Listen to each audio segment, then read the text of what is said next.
তো আজ গিয়েছিলাম জামালপুর বুড়োরাজ বাবার মন্দিরে।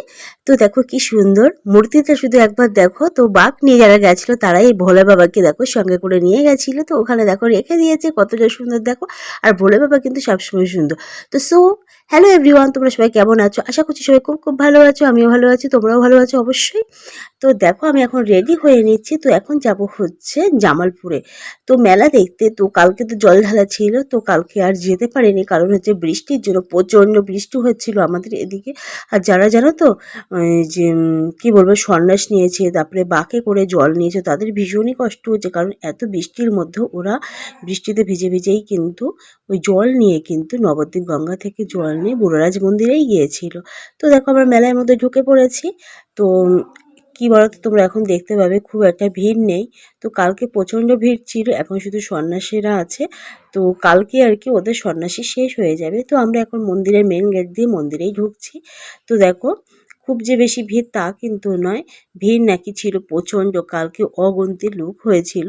তো এখন শুধু হচ্ছে লোকাল লোক আর যারা সন্ন্যাস নিয়েছে তারাই আছে। আর কি বলতো, প্রচণ্ড কাদা হয়ে আছে রাস্তায়, কারণ পরপর দুদিন বৃষ্টি হওয়াতে প্রচণ্ড আর কি কাদা হয়ে আছে। তো দেখো একদম চলে আসলাম বাবার মন্দিরের সামনে। তো ভোলে বাবাকে রাখা আছে, তো ভোলে বাবার মাথায় এখানেই সবাই জল ঢালছে। আর ভেতরে জানো তো ভোলে বাবার এখন আরতি চলছে, তাই গেট বন্ধ করে দেওয়া আছে।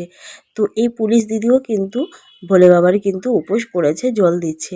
তো দেখো এই যে নন্দী মহারাজের পাশে কিন্তু আমি দাঁড়িয়ে রয়েছি। তো দেখো সন্ধ্যাবেলায় সবাই কিন্তু সন্ধ্যা আরতি দেখাচ্ছে আর কি, ধূপ মোমবাতি সবাই দেখাচ্ছে ভোলে বাবাকে। তো কতটা কাদা হয়েছে তোমরা দেখেই বুঝতে পারছো, প্রচণ্ড কাদা। এই দেখো সবাই বলো হর হর মহাদেব। তো ভীষণই সুন্দর জানো তো, মহাদেব সবসময় সুন্দর। তো দেখো এত সুন্দর মূর্তিটা, তোমাদেরকে কি বলবো, না দেখলে বোঝাই যাবে না, এতটা সুন্দর। আমি তো যখন গেছি গিয়ে আর কি হা করে শুধু তাকিয়ে রয়েছি, ভোলে বাবাকে দেখছি।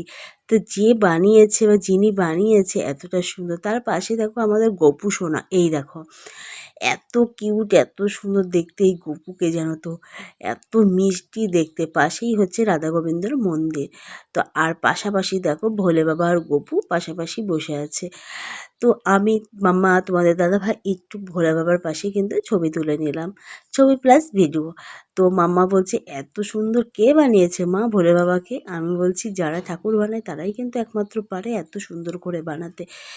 তো দেখো এই যে মন্দিরের একদম এটা হচ্ছে মেন গেট, ভেতরে ঢোকার আর কি। তো এখন সন্ধ্যা আরতি চলছে। তো কালকে প্রচণ্ড ভিড় হয়েছিল, আজকে খুব একটা ভিড় নেই, কিন্তু প্রচুর কাদা আছে জানো তো। আর যারা যারা এখন আসনি জামালপুর ভোলে বাবার মন্দিরে, প্লিজ একবার হলেও ভোলে বাবার দর্শন করে যাও। জানো তো আমি অনেক চেষ্টা করছি যে একটুখানি ঘন্টাটা বাজাবো, কিন্তু কিছুতেই নাগাল পারছি না। তো যারা লম্বা তারা হয়তো নাগাল পাচ্ছে, কিন্তু আমি তো একদমই পাচ্ছি না। তো অনেক চেষ্টা করে তো ভোলে বাবার কাছে গেলাম, গিয়ে একটু নমস্কার করে বললাম ভোলে বাবা আমি যেন একটু ঘন্টাটা বাজাতে পারি। তো দেখো সবাই বাজাচ্ছে, আমারও ইচ্ছা হচ্ছিল বাজাতে। তো আমি আবার এসছি, চেষ্টা করছি আর কি। তো প্রচণ্ড ভিড়, আর যারা আমি এরকম বারবার করছি বলে ওরা কিন্তু হাসছিল, এই সামনের ছেলেটা কিন্তু খুবই হাসছিল। তো লাস্ট পর্যন্ত আমি ঘন্টাটা কিন্তু বাজাতে পারলাম। তো যাই হোক, তো চলে আসলাম একটা ফুচকার দোকানে ফুচকা খেতে। তো ফুচকা আজকে আমি আর খাবো না, খাবো হচ্ছে পাপড়ি চাট। তো দেখো এই দোকানে না আমি ফার্স্ট টাইম আর কি, কোনোদিন আর কি খাইনি। তো এদিকটা তো আসাই হয় না। তো মেলাতে এসে এই দাদার দোকানে পাপড়ি চাটটা খেলাম আর কি, এতটা ভালো। কিন্তু আমাদের ওদিকটা আর কি নবদ্বীপ সাইডে আমরা খেয়েছি, কিন্তু এতটা টেস্টি হয় না। তো এই দোকানে পাপড়ি চাটটা এতটা ভালো বানিয়েছে কি বলবো, অসাধারণ। ভীষণ টেস্টি হয়েছিল জানো তো এই পাপড়ি চাটটা খেতে। তো মাম্মা বলছিল মা আরেকদিন যদি যাই না ওই আঙ্কেলের দোকানে কিন্তু পাপড়ি চাট খাবো। আমি বলছি ঠিক আছে। আমি বলছি আঙ্কেলকে হয়তো খুঁজেও পাবো না, কারণ হচ্ছে মেলা উপলক্ষে পাপড়ি চাট বানাতে এখানে এসেছে, বিক্রি করতে এসছে ফুচকা পাপড়ি চাট, হয়তো আমরা খুঁজে পাবো না, যদি পাই অবশ্যই খাবো। তো দেখো এত টেস্টি বানায় কি, আমাদেরকে কী বলবো, আমার তো মনে হচ্ছে এখনও জিভে জল চলে আসছে, এতটা টেস্টি। আর আমি ভয়েস দিচ্ছি কয়েকটা দিন পরে। তো বুড়োরাজ বাবার জল ঢালা চলে গেছে বেশ কয়েকদিন আগে। তো ভিডিওটা আমাকে ভয়েস দিতে পারিনি, তো আজকে দিচ্ছি। তো দেখো একদমই রেডি হয়ে গেছে পাপড়ি চাট। তো আর দুজনা নেবে হচ্ছে দই ফুচকা, আর আমাদের হচ্ছে এক প্লেট পাপড়ি চাট। যেহেতু আমি আর মাম্মা খাবো, তোমাদের দাদাভাই খাবে না। তো আমরা নিয়ে নিচ্ছি পাপড়ি চাট। এত টেস্টি তোমাদেরকে কি বলবো। তো দাদা লাস্টে বলল, "কেমন হয়েছে?" আমি, "দারুণ হয়েছে, অসাধারণ হয়েছে।" জানো তো?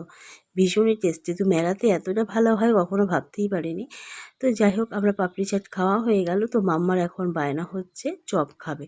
কিন্তু জানো তো, ও খায় না চপ, কিন্তু আজকে সবাই খাচ্ছে দেখে এখানে নিরামিষ চপ বিক্রি হচ্ছে বলে বলছে, "মা আমিও চপ খাবো।" তো এই দেখো গরম গরম চপ ভাজা হচ্ছে। তো আমি আর মাম্মা নিয়ে নিয়েছি। তোমাদের দাদা ভেবেছে আমি তো খাবোই না। ও জানো তো, কোথাও গেলে কিছু খেতে চায় না, কিন্তু মাম্মা আর আমি খাই। তো গরম গরম আমরা দুটো চপ নিয়ে নিয়েছি, খেলাম। জানি নিরামিষ চপ দারুণ হয়েছে খেতে। তো আমরা এখন একটু মেলার ভিতরে ঘুরছিলাম। তো এখানে ব্রেক ডান্স এসেছিলো আর বাচ্চাদের দেখো খেলনা এসেছিলো, ওটাকে কি বলে, যাই হোক মাম্মা বলছিল চাপবে। তো ব্রেক ডান্সটা জানি না কেন কোনো কারণে একটা সমস্যা হয়েছিল, তার জন্য অনেকক্ষণ থেকে বন্ধ আছে, ঠিক করছে আর কি। তো আমি বলছি, মামা বলছে আমি ব্রেক ডান্সে চাপবো। আমি বলছি আমি চাপবো না। কি বলো তো, আমি এইসব কোনো জিনিসই আর কি, নাগরদোলা বলো ব্রেক ডান্স বলো, কোনো কিছুতে আমি চাপতে পারি না। আমার প্রচণ্ড শরীর খারাপ হয়, ভীষণ ভীষণ আর কি বমি পায়। আমি কি বলো তো, আমি একদমই চাপতে পারি না, আমার প্রচণ্ড শরীরটা খারাপ হয়ে যায়। তো যাই হোক আমরা দাঁড়িয়ে দাঁড়িয়ে দেখছিলাম। আর পাশে জানো তো একটা ত্রিশূল পড়েছিল ওর বাবার পায়ের কাছে।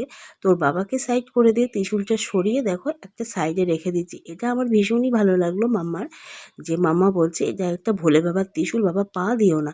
তো ভীষণই ভালো লাগলো। তো দেখো মেলা ঘোরা হয়ে গেছে, এখন আমরা বাড়ি চলে যাচ্ছি। তো ভিডিওটা কেমন লাগলো অবশ্যই কমেন্ট করে জানাতে কিন্তু একদমই ভুলো না। তো সবাইকে টাটা, আবার নেক্সট ব্লগে তোমাদের